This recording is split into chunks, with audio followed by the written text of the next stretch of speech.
ପ୍ରେମ ଜୟଜୀ। ଆଜି ଶୁଭ ସକାଳ। ସମସ୍ତଙ୍କୁ ମୋର ଅନ୍ତରତମ ଜୟଜୀବ ଜଣାଉଛି। ସମସ୍ତେ ନିରୋଗ ସୁସ୍ଥ ଦୀର୍ଘାୟୁ ରୁହନ୍ତୁ ଆଉ ସମସ୍ତଙ୍କର ଚଲାପଥ ସୁଗମ ହେଉ, ଏହି ଭାବନା କରିକି ଆଜି ଛୋଟିଆ କଥାଟେ କହିବି। ଯେମିତିକି ଗୁରୁ ମିଲେ ଲାଖ ଲାଖ, ଶିଷ୍ୟ ନାହିଁ ମିଲେ ଏକ। ଲକ୍ଷ ଲକ୍ଷ ସଂସାରରେ ଗୁରୁ ଅଛନ୍ତି, ହେଲେ ଉତ୍ତମ ଶିଷ୍ୟଟିଏ ମିଳିବାଟା ଭାରି କଷ୍ଟ। ଅନେକ କହିଲା ବାଲା ଅଛନ୍ତି, ଅନେକ ବକ୍ତା ଅଛନ୍ତି, ହେଲେ ସେ କଥାକୁ ଶୁଣିଲା ବାଲା ବହୁତ କମ୍। ଖାଲି ତ ଶୁଣିଲେ ହେବନି, ତାକୁ ଗ୍ରହଣ କରିବାର ଅଛି, ହୃଦୟ ଭିତରେ ନେବାର ଅଛି, ହୃଦୟ ଭିତରେ ସ୍ଥାନ ଦେବାର ଅଛି। ଏଥିପାଇଁ ମୁଁ କହୁଛି, ଥରେ ଛୋଟିଆ କଥାଟିଏ କହିବି।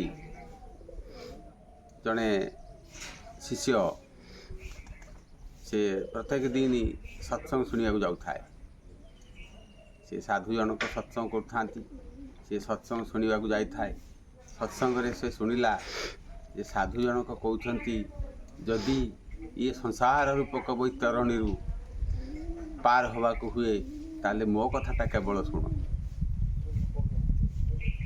ମୋତେ ତୁମେ ଯଦି ଭଲ ପାଇଯିବ, ତାହେଲେ ମୁଁ ତୁମକୁ ଏ ସଂସାର ରୂପକ ବୈତରଣୀରୁ ମୁଁ ପାର କରିଦେଇ ପାରିବି। ଇଏ ଭାବିଲା କଲା, ପ୍ରକୃତରେ ଗୁରୁ କହିଥିବା କଥାକୁ ଯଦି ଆମେ ଶୁଣନ୍ତି, ତାହେଲେ ମାନନ୍ତି, ତାହେଲେ ଆମେ ଏ ବୈତରଣୀ ନଦୀ ପାର ହେଇଯିବା। ତେଣୁ ଇଏ କରେ ସେମିତି ଗୁରୁଙ୍କୁ ସେ ଏତେ ସେ ଭଲ ପାଇଲା, ସତ୍ୟନିଷ୍ଠାରେ ରହି ସତ୍ୟର ସାଧନ କରି ସତ୍ୟ ପଥରେ ଯାଇ ସତ ରାସ୍ତାରେ ଯାଇ ସତ କଥାକୁ କାର୍ଯ୍ୟରେ ଲଗେଇ ନିଜେ ନିରାଡ଼ମ୍ବର ଭାବରେ ଏ କଥା ଗୁରୁଙ୍କର କଥାକୁ ପାଳନ କରିବାକୁ ଲାଗିଲା। କିନ୍ତୁ କ୍ରମାନ୍ୱୟରେ ଯେଉଁ ନଦୀ ପାର ହେଇକି ସେ ସତ୍ସଙ୍ଗ ଶୁଣିବା ପାଇଁ ଯାଏ, କିନ୍ତୁ ଆଉ ତା'ର ଡଙ୍ଗା ଆଉ ଦରକାର ହେଲାନି। ଏମିତି ଦିନେ କ'ଣ ହେଇଛି, ଗୁରୁ କହିଥିଲେ, ତୁମେ ଯେତେବେଳେ ନଦୀରେ ପାର ହେବ, ସେତେବେଳେ ଗୋଟେ କାଠି ପକାଇଦେବ, ପକାଇ କାଠି ଉପରେ ଠିଆ ହେଇକି ତୁମେ ନଦୀ ପାର ହେଇକି ପଳେଇ ଆସିବ। କିନ୍ତୁ ସତରେ ଇଏ ସେଇ କାଠି ପକାଇ ଦେଇକରି ଯେମିତି ଚାଲିକି ଆସିବା କଥା, ସେମିତି ଶୁଖିଲାରେ ସେ ଚାଲି ଆସିକି ନଦୀ ପାର ହେଇଗଲା। ଆଉ ପ୍ରତ୍ୟେକ ଦିନ ମଧ୍ୟ ସେମିତି ସତ୍ସଙ୍ଗ ଶୁଣିବାକୁ ଯାଉଥାଏ।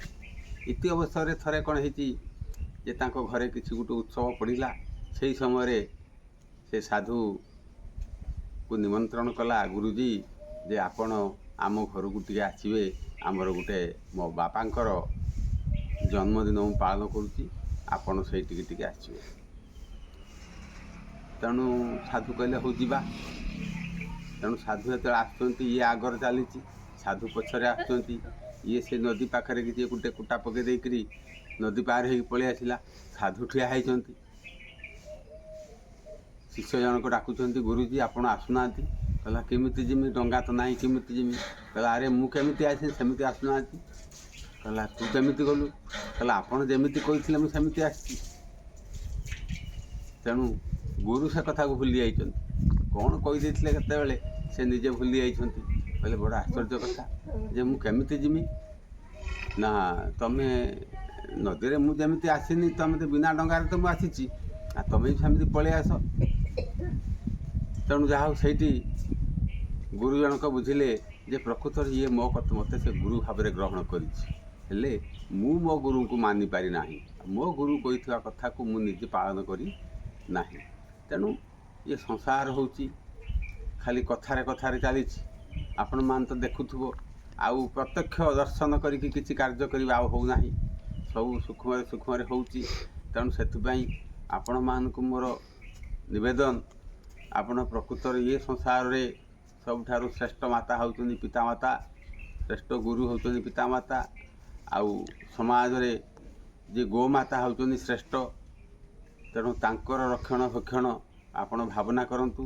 ଆପଣ ଯେତେ ବଡ଼ ଚାକିରିକି ଯାଆନ୍ତୁ, ଯେତେ ବଡ଼ ଅଫିସର ହେଇଥାନ୍ତୁ, ପ୍ରଥମେ ବାପା ମାଆଙ୍କ, ଯଦି ବାପା ମାଆ ପାଖରେ ନାହାନ୍ତି, ତାଙ୍କ ନାମକୁ ସ୍ମରଣ କରି ଆପଣ ମଧ୍ୟ ତା ଭିତରୁ ନିଜେ ମୁକ୍ତ ହୋଇପାରିବେ। ତେଣୁ ସେଥିପାଇଁ ମୁଁ ନିବେଦନ କରିବି, ଗୋମାତା, ପିତାମାତା ଏଇମାନେ ହେଉଛନ୍ତି ବ୍ରାହ୍ମଣ। ଗୁରୁ, ବ୍ରାହ୍ମଣ, ପିତାମାତା ଏ ଚାରି ଜୀବନ୍ତ ଦେବତା। ଗୁରୁ, ବ୍ରାହ୍ମଣ, ପିତାମାତାଙ୍କୁ ଯିଏ ସେବା କରିନାହିଁ ତା ଜୀବନର ଶେଷ ଲକ୍ଷ୍ୟ ପୂରଣ ହୋଇପାରିବନି, ଆଉ ସିଏ ମଧ୍ୟ ନିଜେ ମଧ୍ୟ ଜୀବନ ମୁକ୍ତ ହୋଇପାରେ ନା। ଏତିକି କହିକି ମୁଁ ଆଜି ରହୁଛି। ଜୟ ଜୀ।